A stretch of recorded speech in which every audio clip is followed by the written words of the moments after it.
Duela urte desente, jornada hauek, ekologikeko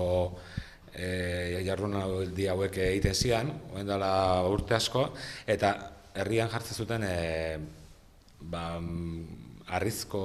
irudi bat antzeko bat, eta ikusi genuen argazki hori, ia existitzen zen edo ez, galdetu genuen udaletxean,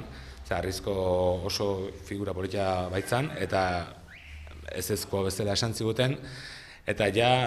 desente urte, ja zazpi urte dara matzagu historia honekin, eta esaten genduen, guke behar dugu, pixkat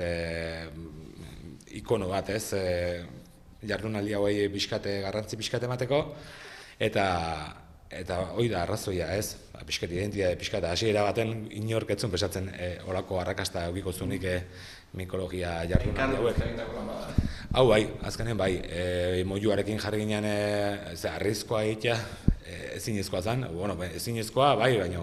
baina oso garestia, eta azkenen moiluarekin jarri ginen kontaktuan, eta berak egin du diseinua eta ia guzti, guk pixkate pauta batzuk eman dizkio, eta bera da artista, eta hain garbi ikusi zuen, eta hain erreix ikusi zuen, da esan zuen, nire kontu, eta behira, zer nolako panpina polita egin digun. Ezaugarria, lehenik eta bain, guk espero gendu, baina txapela handixeu dauka, eta azkenen hori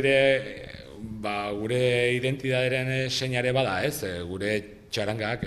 elkartean parte hartzen duen txarangak, txapela handi izena du, eta izen hori bidea jarri dio. Txapelare desente dauke, eta egia esan, elkartearen identitateare bada, txapela handi jende guztiak ezagutzen du txapela handi txarangaren izena, eta hoxe jarri dio izena, txapela handi. Zer erabilera emango zaio edo non maskota hau? Guk egiten dituen ekitaldi guztitan,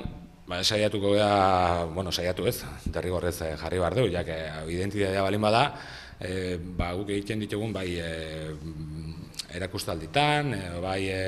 Ostiaren adibidez pentsatzen dut, eta gaur bai egongo dela, baita larun batean ere,